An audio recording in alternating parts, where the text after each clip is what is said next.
What's good, fam?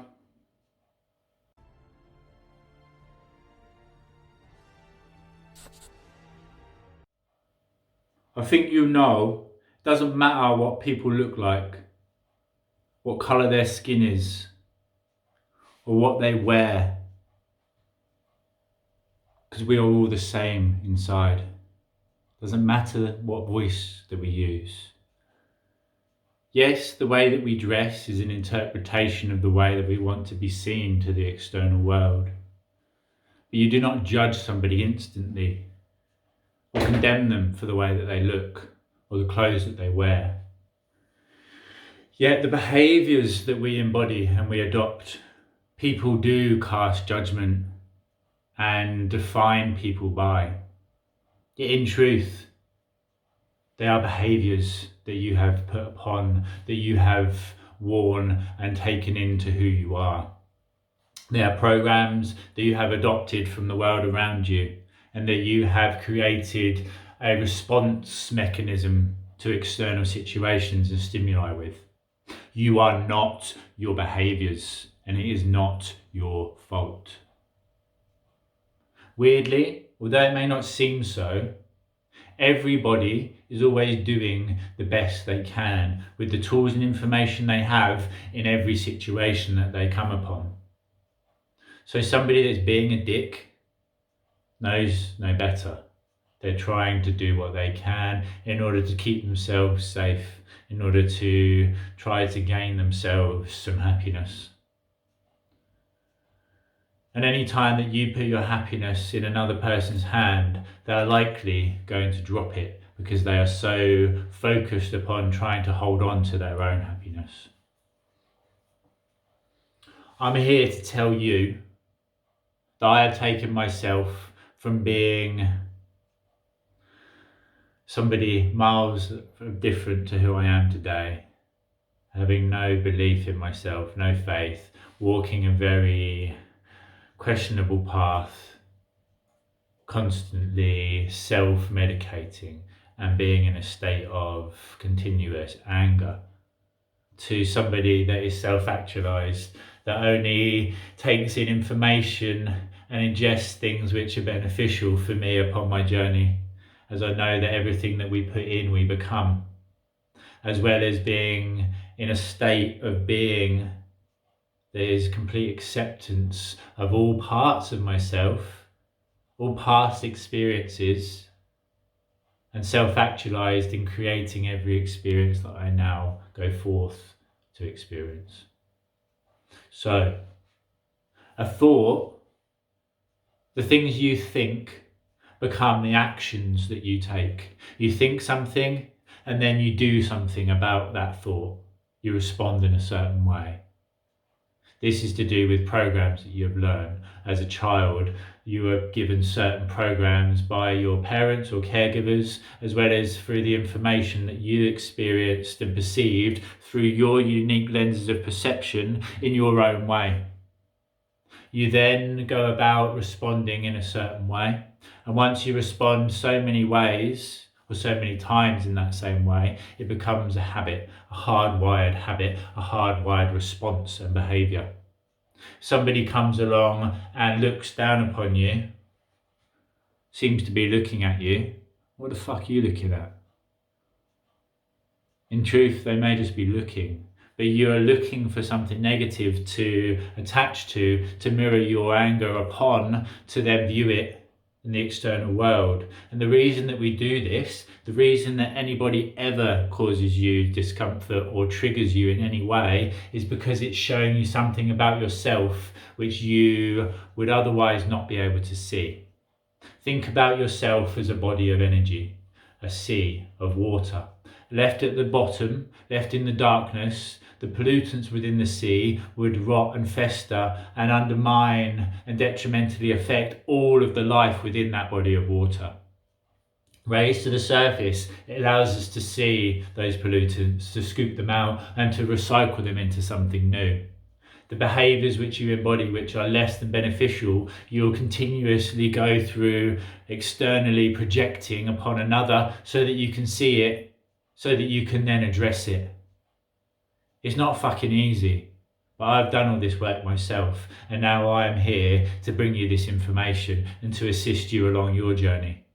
As I truly believe in the inspiration of others, in the empowerment of self. United, we stand strong, and together we rise. My passion in life is to empower every single person around this world to create a world of true equality, and I do so because I am fed up with this fucking system and the way that it keeps so many of us down in a state of anxiety and fear in neat little manageable boxes, so that it outcasts us and separates us from the power that lies within us all.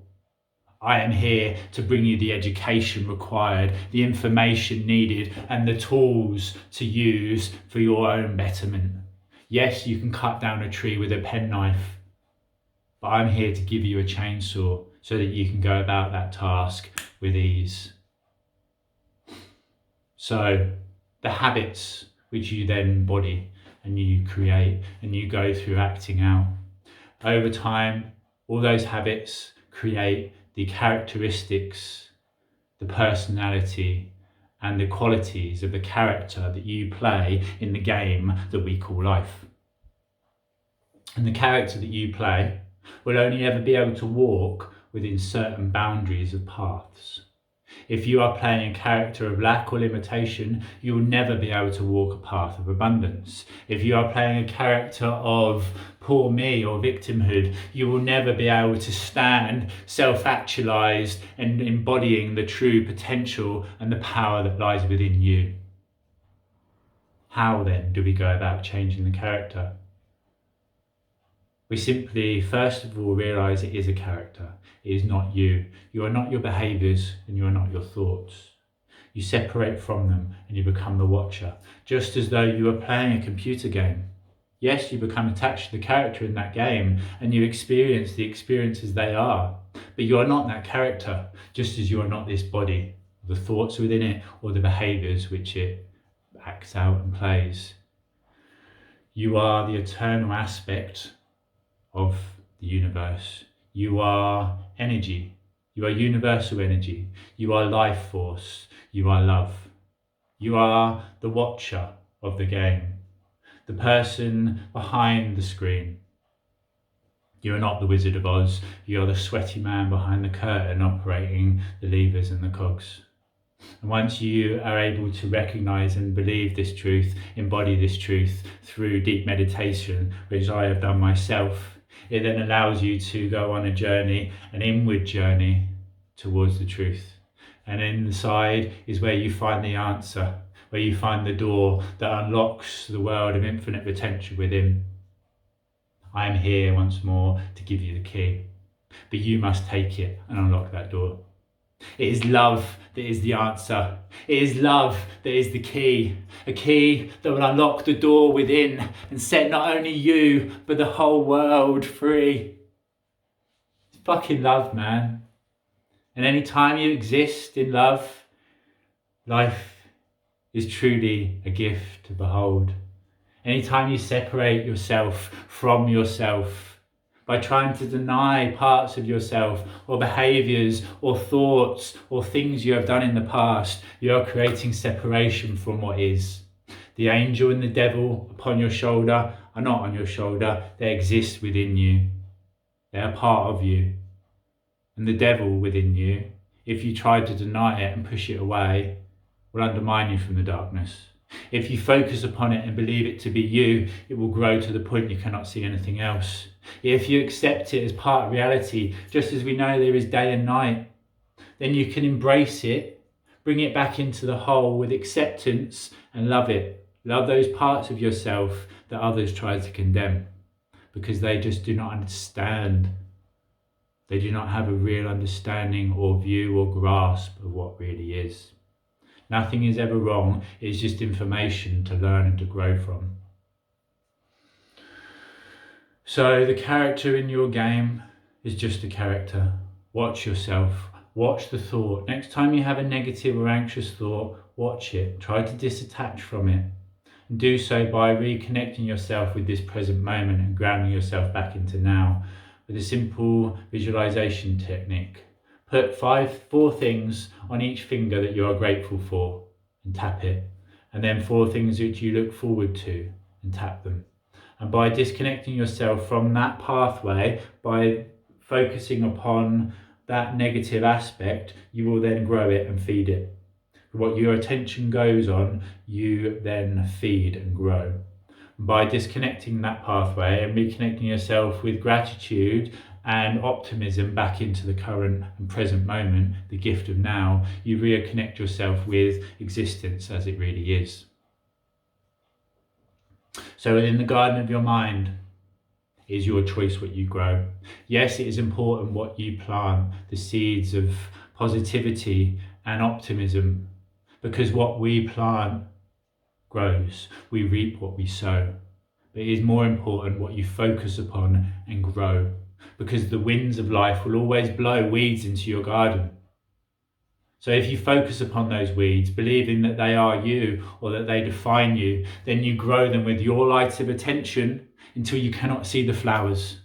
Yet if you focus upon the flowers and grow them, accepting the weeds are there, but not focusing your light of attention upon them, and focusing instead on the positives and benefits that are around you, the beauty of the world and the good qualities that you want to grow within yourself, then you grow those flowers.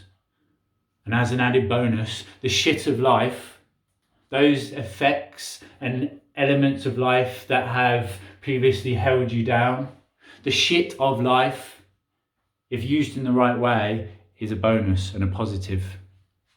Really listen to this, right? You can either carry it around with you on your back, weighing you down and making you smell, creating your own version of hell. You can sweep it under the rug, out of sight, out of mind, but there it will sit, rot and fester and create a hostile and putrid environment for anybody that wants to come near. Or you take that shit, you plant it and dig it into your garden and use it as fertilizer to grow your flowers, your plants, your buds, even more big and beautiful than you could have done without that shit. Life shit is fertilizer to grow the good qualities and the positive aspects of yourself. I know actually that this will help you. If you have got to this point and you're still watching this video, please message me and I will be glad to assist you upon your journey, to direct you to further content I've created to help empower you, and to inspire you to empower yourself.